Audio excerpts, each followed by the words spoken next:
Good morning students. पिछले video में हमने पढ़ा था प्रिंसिपल ऑफ कैपेसिटर। आज हम उसी प्रिंसिपल का यूज करते हुए आज हम पढ़ेंगे पैरेलल प्लेट कैपेसिटर। हमने पढ़ा था कि जो कैपेसिटर है वो तीन टाइप्स के होते हैं। पहला होता है पैरेलल प्लेट कैपेसिटर, दूसरा होता है स्फेरिकल कैपेसिटर और थर्ड होता है सिलेंड्रिकल। लेकिन हमारे सिलेबस में सिर्फ पैरेलल प्लेट कैपेसिटर ही है, तो आज हम पैरेलल प्लेट कैपेसिटर की जो कैपेसिटेंस है उसको फाइंड करेंगे। चलिए हम करते हैं फाइंड। ये जो पैरेलल प्लेट कैपेसिटर है सबसे ज्यादा यही यूज में आता है हमारे, और इसके अंदर जैसा नाम ही देख सकते हैं पैरेलल प्लेट। इसका मतलब इस कैपेसिटर में दो कंडक्टिंग प्लेट, दो मेटल प्लेट क्या है, पैरेलल फॉर्म में रखी जाती है। ठीक है, अगर हम बात करें इन दोनों प्लेट के बीच का distance, if the distance between the plate is small d and the area of the plate is a, ये जो प्लेट है ये वास्तव में इस तरह से प्लेट है जिसका एरिया a है, लेकिन हम हमारे डायग्राम को इजी बनाने के लिए हम सिर्फ ये प्लेट पैरेलल बना रहे हैं। वास्तव में जो हमारी प्लेट है वो इस तरह से है। ठीक है, जो प्लेट का एरिया है वो है a, और हम यहाँ पर ये मानकर चलते हैं कि ये जो दोनों प्लेट के बीच की डिस्टेंस d है ये एरिया a के कंपैरिजन में बहुत कम है। ठीक है, इसका हमारे आगे यूज होगा। फिर हम बात करते हैं, अगर हम क्या करते हैं, जो प्लेट 1 है इस प्लेट को हम पॉजिटिव चार्ज से चार्ज कर देते हैं, इसको हम पॉजिटिव चार्ज दे देते हैं। तो इस पॉजिटिव चार्ज के कारण क्या होगा, इस प्लेट के ऊपर इंडक्शन होगा जिसका नेगेटिव चार्ज इस सरफेस पर आ जाएगा और जो पॉजिटिव चार्ज है वो सेकंड सरफेस पर आ जाएगा। जैसा हमने प्रिंसिपल ऑफ कैपेसिटर पढ़ा था, हम क्या करेंगे, इस प्लेट को अगर हम क्या करते हैं अब अर्थिंग कर देते हैं। आफ्टर डूइंग द अर्थिंग ये जो पॉजिटिव चार्ज है ये पॉजिटिव चार्ज यहाँ से डिसअपियर हो जाएगा। ठीक है, जब ये डिसअपियर हुआ है तो उस केस में क्या होगा, हमारे पास ये जो कैपेसिटर है इसके पास इधर प्लस क्यू चार्ज है और इधर माइनस क्यू चार्ज है। ठीक है, तो इस plus Q charge minus Q charge के कारण जो दोनों प्लेट्स के बीच में है, बीच में एक इलेक्ट्रिक फील्ड जनरेट होगा and that electric field will be Q is equal to sigma upon epsilon not. इसको हम पिछले लेक्चर में डिराइव कर चुके हैं, यहाँ पर डायरेक्ट यूज में लेंगे। जो दोनों प्लेट्स हैं उनके बीच में इलेक्ट्रिक फील्ड होगा वो होगा सिग्मा अपॉन एप्सिलॉन नॉट। ठीक है, अब हम बात करते हैं कि हमें फाइंड करना है कैपेसिटेंस। कैपेसिटेंस फाइंड करना है, और कैपेसिटेंस के लिए जब भी हम यूज करेंगे तो सबसे पहले हमारा काम होता है पोटेंशियल फाइंड करना है, इलेक्ट्रिक पोटेंशियल भी फाइंड। क्यों, हमारा फॉर्मूला था C is equal to Q upon V। Q charge हम दे चुके हैं, हमें फाइंड करना है इलेक्ट्रिक पोटेंशियल। ठीक है, हम जानते हैं relation between electric field and electric potential, या फिर electric field as the gradient of electric potential हम जानते हैं E is equal to dV upon dr। वैसे ये माइनस साइन होता है, माइनस d अपॉन dr, लेकिन ये जो माइनस साइन है ये डायरेक्शन के लिए काम में आता है। अगर हम बात करते हैं सिर्फ मैग्नीट्यूड की तो हम कहेंगे E is equal to dV upon dr। ठीक है, साथ ही हम बात करते हैं कि ये जो हमने कहा कि दोनों प्लेट्स के बीच का डिस्टेंस d इस प्लेट के एरिया की कंपेयरिंग में बहुत कम है। इसका मतलब ये दोनों प्लेट के बीच में इलेक्ट्रिक फील्ड होगा वो यूनिफॉर्म होगा, electric field will be uniform. ठीक है, इस यूनिफॉर्म इलेक्ट्रिक फील्ड के कारण जो हमारे पास इस इक्वेशन है, इस इक्वेशन हम कन्वर्ट कर सकते हैं, that will be E is equal to V upon D, where D is the distance between plates। तो ये होता है जब हमारे पास वैल्यू चेंज होती है, इलेक्ट्रिक फील्ड नॉन यूनिफॉर्म होता है, तो इसलिए हमारे पास इक्वेशन होती है ये। लेकिन इसी फील्ड को जब यूनिफॉर्म इलेक्ट्रिक फील्ड लिखते हैं तो हमारे पास आएगा E is equal to V upon D। ठीक है, यहाँ से हम लिख सकते हैं V is equal to E multiply by D, और हमारे पास E की वैल्यू ऑलरेडी है, E is equal to sigma upon epsilon nought. So electric potential will be sigma upon epsilon nought multiply by D। हमने इस electric field की value को यहाँ पर रख दिया, तो हमारे पास ये इलेक्ट्रिक पोटेंशियल होगी। हमें फाइंड करना है capacitance, capacitance of the parallel plate capacitor, that is C is equal to Q upon V। V की हमारे पास आ चुकी है, that will be Q upon sigma D epsilon nought. Epsilon ऊपर चला जाएगा। ठीक है, और ये जो सिग्मा है, sigma is called surface charge density. ये जो चार्ज है इस प्लेट के ऊपर डेवलप हुआ है, इस चार्ज इस प्लेट को दिया हुआ है, और इस प्लेट का एरिया कितना है A। तो इस सिग्मा को हम लिख सकते हैं sigma is equal to Q upon A। So C is equal to Q epsilon nought, sigma की जगह लिखेंगे Q upon A, Q A और D। Q से Q फिनिश हुआ, finally we get C is equal to epsilon not A upon D। This is the capacitance of parallel plate capacitor when the between the plate is vacuum. ये जो formula हमारा है epsilon not हम use में ले रहे हैं, इसका मतलब क्या हुआ, जब दोनों प्लेट्स के बीच में कोई मटेरियल नहीं है, किसी तरह कोई मीडियम नहीं है, दोनों प्लेट्स के बीच में वैक्यूम है, उस केस में जो कैपेसिटेंस होगी पैरेलल प्लेट कैपेसिटर की वो होगी epsilon not A upon D।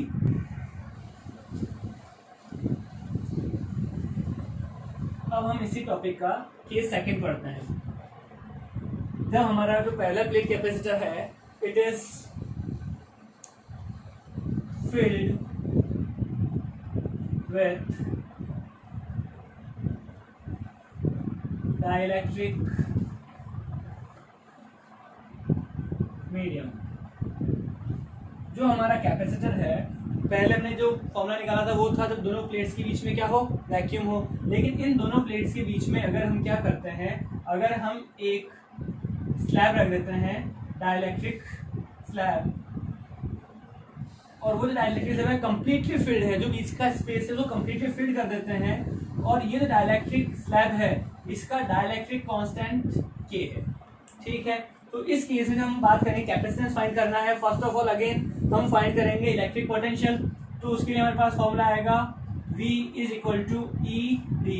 ये फॉर्मूला वहीं से आया है, E is equal to V upon D, electric field as the gradient of electric potential for the uniform electric field. ठीक है, लेकिन हमारे पास यहाँ पर जो इलेक्ट्रिक फील्ड होगा, इलेक्ट्रिक फील्ड की वैल्यू चेंज हो जाएगी। पहले हमने लिया था E is equal to sigma upon epsilon nought for the vacuum, लेकिन अब वैक्यूम में हमारे पास कोई मीडियम है तो हम क्या करेंगे, जो एप्सिलॉन नॉट है इसी को मल्टीप्लाई कर देंगे K से। जो ये K है that is dielectric constant of the material. सिर्फ यही हमारे पास वैल्यू चेंज जाएगी इलेक्ट्रिक फील्ड की। तो हमारे पास पोटेंशियल वैल्यू क्या आएगी, potential will be sigma upon epsilon not K D। This will be the value of potential. From here C is equal to Q upon V, value put करेंगे Q upon sigma D epsilon not K। ठीक है, C is equal to Q epsilon not K। अगर sigma को again replace करते हैं, sigma is equal to Q upon A charge per metre, that is surface charge density, तो Q A and D। Q से Q finish हुआ, finally हमारे पास जो आंसर आया that is epsilon not A upon D multiply by K। ठीक है, यहाँ से हमारे पास एक बहुत इंपॉर्टेंट चीज आया, अगर हम इसको देखते हैं epsilon not A upon D, तो ये वही फॉर्मूला है capacitance of the parallel plate capacitor in the vacuum. जो हमारे पहले आंसर आया था that is C is equal to epsilon not A upon D। ये फॉर्मूला था वैक्यूम के लिए। इसको हम लेते हैं, अगर इसको नॉट लगा देंगे तो हमारे पास फाइनली आंसर आता है C is equal to C nought K। इसका मतलब ये आया कि जब भी हम किसी पैरेलल प्लेट कैपेसिटर को मीडियम रख देते हैं तो उसकी जो कैपेसिटेंस है K टाइम्स इंक्रीज हो जाती है। K क्या है, जो आपने मटेरियल रखा है उसका डाइलेक्ट्रिक कांस्टेंट है, उतने ही टाइम्स आपकी कैपेसिटेंस बढ़ जाएगी। किसके कंपेयरिंग में, जो कैपेसिटेंस आपकी वैक्यूम के अंदर होती है, दोनों प्लेट्स में वैक्यूम है उसी कैपेसिटेंस कंपेयरिंग में K टाइम्स ज्यादा आपके पास कैपेसिटेंस आएगी। इसका मतलब ये है कि जो हम मटेरियल डायलेक्ट स्लैब बीच में रखते हैं तो उससे कैपेसिटेंस इंक्रीज हो जाती है। ठीक है, तो हमारे टू C नॉट K। इसी टॉपिक का हमारा नेक्स्ट केस है parallel plate capacitor partially filled with the dielectric medium।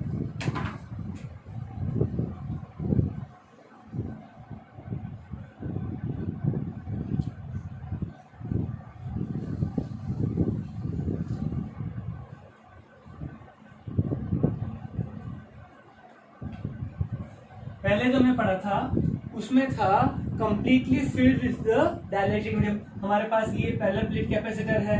इस बार हम क्या करेंगे, जो हम बीच में मटेरियल रख रहे हैं वो कंप्लीटली फिल्ड नहीं है, हमने सिर्फ एक डाइलेक्ट्रिक स्लैब रखी जिसकी विड्थ है T और जो spacing between the plates that is again D।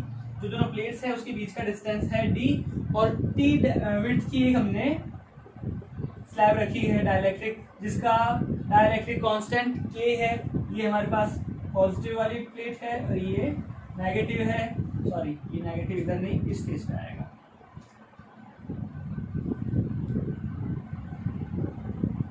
और ये प्लेट हमेशा हम अर्थ से कनेक्ट करके रखते हैं। तो इस केस में हमारे पास हमको फाइंड करना है कैपेसिटेंस। कैपेसिटेंस के सबसे पहले हम फाइंड करते हैं electric potential, V is equal to ED। ये हमेशा फॉर्मूला काम में लेते हैं। लेकिन अब यहाँ पे अगर हम बात करें तो दोनों प्लेट्स के बीच में दो तरह के इलेक्ट्रिक फील्ड है।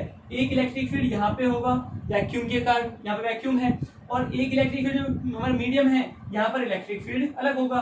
तो हम इसको कहते हैं EO, that is electric field where vacuum is there, और हम इसको लिखेंगे EM, यहाँ पर क्या है मीडियम। तो हमारे पास EO, जो EO की वैल्यू आएगी इलेक्ट्रिक फील्ड वो आएगी सिग्मा अपॉन एप्सिलॉन नॉट, ये हमारा हो गया EO जहाँ पे वैक्यूम है। और इसी तरह हम बात करें EM, electric field where material, क्या हो जाएगा ये sigma upon epsilon not K। सिर्फ हम एप्सिलॉन को जो K से मल्टीप्लाई कर देंगे जिस डाइलेक्ट्रिक कांस्टेंट का हमने मटेरियल रखा है। तो हमारे पास ये दोनों तरह के मीडियम आ गए। हम अगर बात करें पोटेंशियल की तो पोटेंशियल भी दोनों का मल्टीप्लाई होगा। किस तरह से हम बात करते हैं, V equal to ED, electric field multiply by distance.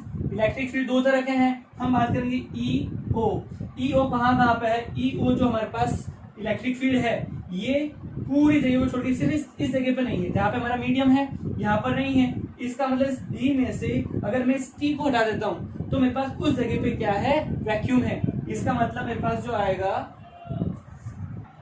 V is equal to EO multiply by D minus T, क्योंकि हमारे पास जो वैक्यूम वाला इलेक्ट्रिक फील्ड है इस D में से T को, इस स्लैब को हटा दें तो इस जगह पे हमारे पास क्या है वैक्यूम है।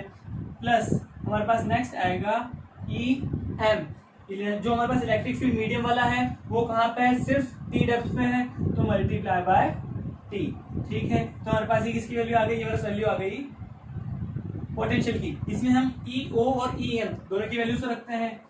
EO हमारे पास है sigma upon epsilon not D minus T plus sigma upon epsilon not K T। ठीक है, दोनों में से हम अभी इसको ये कर देते हैं। हमको फाइंड करना है C is equal to Q upon V। यहाँ से अगर इस वैल्यू रखते हैं पोटेंशियल की तो हमारे पास आएगा C is equal to Q upon sigma B minus T plus sigma upon epsilon not K T, और ये जो एप्सिलॉन होगा ये चला जाएगा ऊपर। ठीक है, अगर हम क्या करते हैं इस सिग्मा को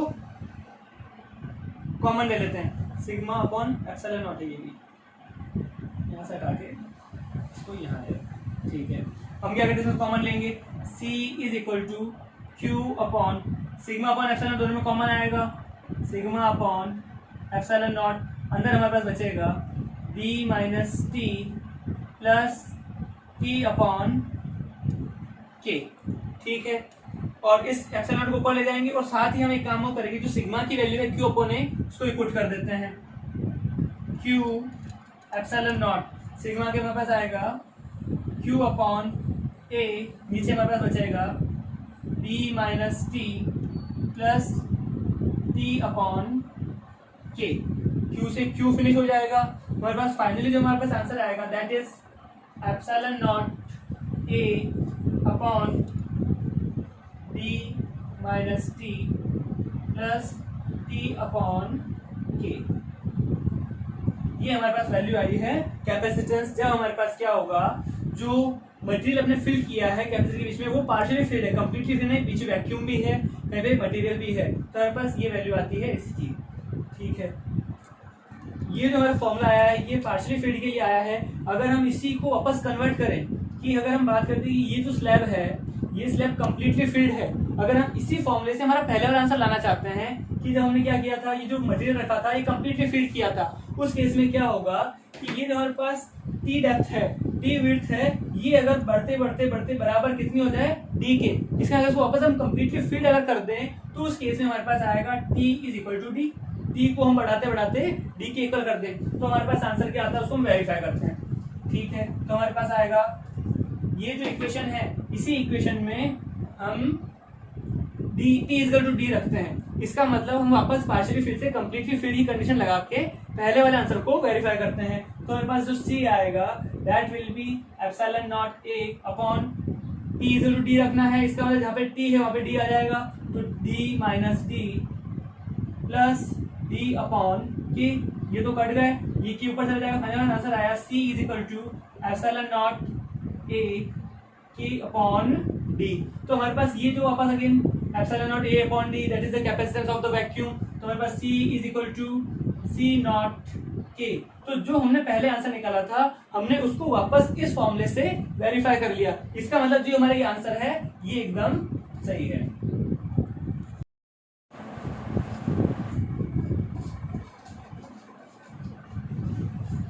हमारा नेक्स्ट टॉपिक है ग्रुपिंग ऑफ कैपेसिटर्स। जब हम दो या उससे ज्यादा कैपेसिटर्स को एक साथ कंबाइन करते हैं तो जो रिजल्टेंट कैपेसिटेंस आएगी पूरे ग्रुप की, उसका आंसर क्या आता है। ये कैपेसिटर जो है सीरीज में भी ऐड कर सकते हैं और पैरेलल में भी। तो हम बात करते हैं grouping of capacitors. First, capacitors in series. हम क्या करते हैं, हमारे पास ये पहला कैपेसिटर है, this is the symbol of capacitor. तो ये जो पहला कैपेसिटर, इसके आगे ही मैंने एक कैपेसिटर और लगा दिया और तीन कैपेसिटर मैंने इसी तरह से लगाया। और हम जानते हैं कैपेसिटर तभी वर्क करेगा जब आप एक प्लेट को अर्थिंग कर दोगे। अगर हम क्या करते हैं, इस प्लेट को तो अर्थिंग करते हैं, और अगर इस प्लेट को अगर हम प्लस क्यू चार्ज देते हैं तो इससे क्या होगा, इंडक्शन होगा। इस इंडक्शन के कारण इसके ऊपर आएगा माइनस क्यू, इस माइनस इसके ऊपर आएगा प्लस क्यू माइनस क्यू, यही प्रोसेस आगे चलता रहेगा। लेकिन इसी के साथ जो हमारे पास ये कंक्लूजन है कि जितने कैपेसिटर्स हैं उनके ऊपर जो चार्ज है, चार्ज की वैल्यू सब जगह सेम है, ठीक है। लेकिन अगर हम बात करेंगे जो इसकी कैपेसिटेंस C1, इसी कैपेसिटेंस C2, इसी कैपेसिटेंस C3, जो तीन कैपेसिटर कैपेसिटेंस अलग अलग है, तीनों पे चार्ज सेम है, लेकिन जो V जो पोटेंशियल होगा दैट विल बी डिफरेंट। अगर ये डिफरेंट है, अब हमें फाइंड करना है रिजल्टेंट कैपेसिटेंस, जो ग्रुप है, ग्रुप की टोटल कैपेसिटेंस C कितनी होगी, ठीक है। तो हम बात करते हैं पहले जो V है, हम C is equal to Q upon V, capacitor का फॉर्मूला। यहां से हमारे पास V आएगा Q अपॉन C। तो इसके ऊपर हमने कहा V1 is the potential at capacitor 1, V2 is the potential at capacitor second, similarly V3। तो हम बात करते हैं V1 क्या होगा, V1 will be Q upon C1, Q सब पे सेम है, चार्ज सेम है, Q अपॉन C1। V2 की value Q upon C2, V3 is Q upon C3, ठीक है। और अगर जो हमारा कॉम्बिनेशन है, कॉम्बिनेशन जो टोटल कैपेसिटेंस है, अगर वो C is equal to Q upon V हो, ठीक है, then total potential will be V is equal to V1 plus V2 plus V3। जो कॉम्बिनेशन टोटल पोटेंशियल कितना हो जाएगा, V1 plus V2 plus V3। अगर हम वैल्यू रखते हैं यहाँ से V is equal to Q upon C, ये टोटल पोटेंशियल है पूरे ग्रुप का, तो ये हमें आएगा Q upon C is equal to Q upon C1 plus Q upon C2 plus Q upon C3। Q upon C, यहाँ से Q कॉमन आ जाएगा, हमारे पास आ जाएगा 1 upon C1 plus 1 upon C2 plus 1 upon C3। Q से Q finish, finally हमारा जो आंसर आएगा that is 1 upon C is equal to 1 upon C1 plus 1 upon C2 plus 1 upon C3। This is the combination, इसको लिखते हैं CP। इसका मतलब क्या हुआ, reciprocal of the capacitance of the group is equal to the reciprocal of all addition of all the reciprocals of capacitance. मतलब हमारा total capacitance उसका जो रेसिप्रोकल होगा वो अलग अलग कैपेसिटेंस के रेसिप्रोकल के एडिशन के इक्वल होगा। This is the capacitor in series. ध्यान रखना हमारा ये जो आंसर है हमेशा रेजिस्टेंस से उल्टा चलता है। जब मैं 10th क्लास में पढ़ा था, 10th क्लास में अगर हम रेजिस्टेंस की बात करें, रेजिस्टेंस को हम सीरीज में लगाते हैं तो उसका आंसर डायरेक्ट एडिशन आता है और पैरेलल में इस तरह का आंसर होता है। लेकिन अगर हम कैपेसिटर्स को ऐड करते हैं सीरीज के अंदर तो हमारा जो आंसर है ये रेसिप्रोकल वाला आता है, ये उससे अपोजिट चलता है। So this is the answer for the capacitors in series. Capacitors in series है when the capacitors are connected in parallel combination.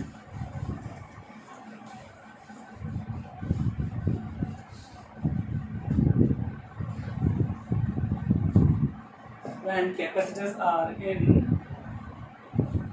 parallel combination.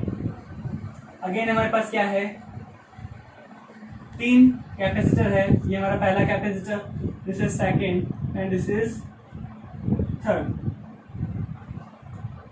और ये जो हमारे पास कैपेसिटर की लास्ट प्लेट है, इसको हमने अर्थ से कनेक्ट कर दिया. और ये जो तीनों कैपेसिटर है एक सेम वोल्टेज के ईएमएफ से कनेक्टेड है. जब हम बात करते हैं यहाँ से जो ईएमएफ हमारा सोर्स ऑफ एनर्जी है और तीनों कैपेसिटेंस अलग अलग है, C1, इसी कैपेसिटेंस है C2, C3. तो यहाँ पे जब ये जंक्शन से हमारे पास होगा तो ये जो तीनों कैपेसिटर हैं इस सेल से या इस एनर्जी से अलग अलग चार्ज को गेन करेंगे. तो इसके ऊपर चार्ज आएगा Q1, Q2, Q3.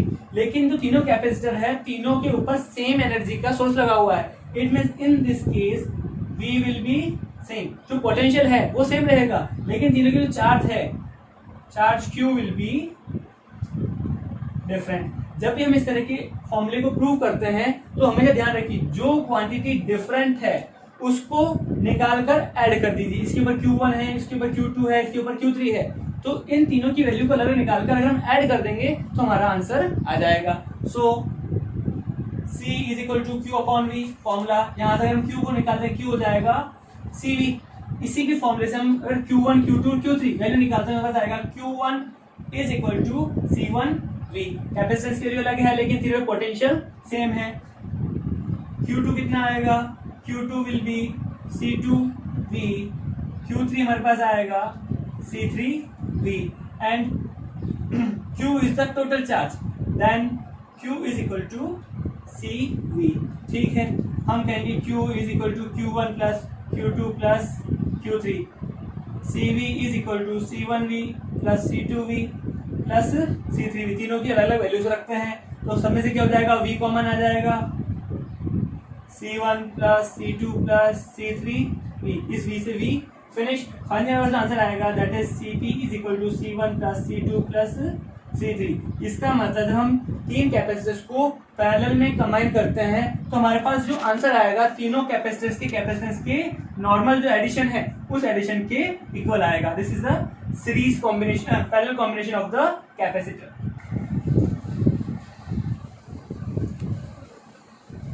हमारा नेक्स्ट टॉपिक है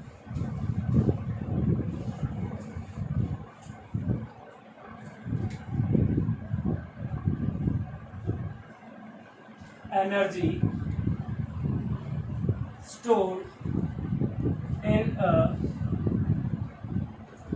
capacitor.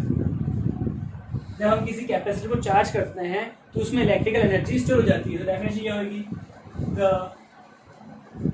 Work done in charging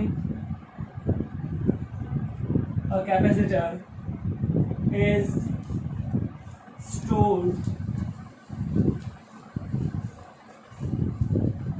in the capacitor in the form of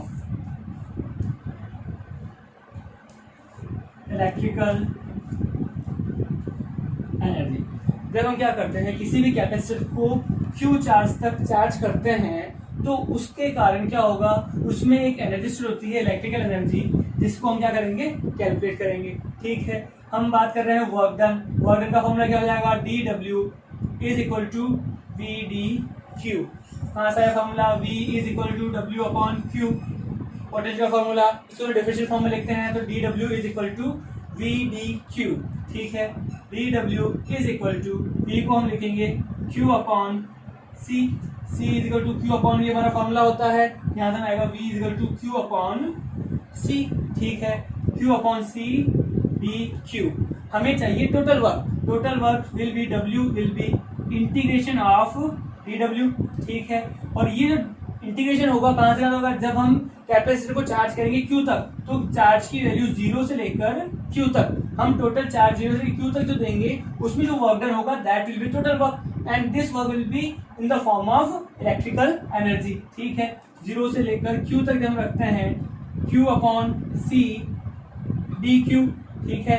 तो हमारे पास ये जो सी तो कांस्टेंट है, सी बाहर आ जाएगा, कैपेसिटेंस जो है तो 1 अपॉन सी इंटीग्रेशन जीरो से लेकर क्यू तक क्यू डी क्यू, ठीक है। इंटीग्रेशन का फॉर्मूला क्या होता है, पावर में 1 ऐड करेंगे और जो नई पावर आएगी उसी को हम नीचे रख देंगे। तो फाइनल हमारे पास आंसर आएगा 1 upon C Q square upon 2। It means हमारे पास जो फॉर्मूला है जो हम बात कर रहे हैं W, that W will B, इसे W को हम बोलेंगे एनर्जी, और ये जो एनर्जी होगी हमारे पास हाफ क्यू स्क्वायर अपॉन सी। तो हमारे पास एक तो फॉर्मूला आ गया हाफ क्यू स्क्वायर अपॉन सी, इसी को हम कन्वर्ट सकते हैं, कन्वर्ट करेंगे जो हमारे पास ये फॉर्मूला है यहाँ से हम Q इज इक्वल टू सी भी लिख सकते हैं। अगर हम इस Q की सी भी लिखते हैं तो फॉर्मूला क्या हो जाएगा, Q equal to C V, Q square है C square V square upon twice C, एक सी से एक सी कट जाएगा और यही फॉर्मूला कन्वर्ट हो जाएगा हाफ सी वी स्क्वायर, यहाँ तो हम बोलेंगे Q square upon C, Q square upon twice C, या फिर हाफ सी वी स्क्वायर, ये भी इसी का फॉर्मूला है। इसी को हम एक फॉर्म में और लिख सकते हैं। अगर हम क्या कर सकते हैं, ये जो हाफ क्यू स्क्वायर अपॉन सी है, सी का फॉर्मूला क्या है, सी का फॉर्मूला पास है क्यू अपॉन वी। अगर इस फॉर्म में रखते हैं तो हमारे पास क्या आ जाएगा हाफ क्यू स्क्वायर, सी की जगह लिखेंगे क्यू अपॉन वी, क्यू से क्यू फिनिश, यही फॉर्मूला हो गया हाफ क्यू वी। तो हमारे पास जो energy stored in the capacitor है इसके तीन फॉर्मूला है, एक फॉर्मूला है हाफ क्यू स्क्वायर अपॉन सी, एक है हाफ सी वी स्क्वायर और एक है हाफ क्यू वी। तो ये तीन फॉर्मूले हैं एनर्जी के। इसी के साथ हमारा जो चैप्टर सेकंड है, ये सेकंड चैप्टर कंप्लीट होता है। नेक्स्ट लेक्चर में हम इससे रिलेटेड न्यूमेरिकल्स करेंगे।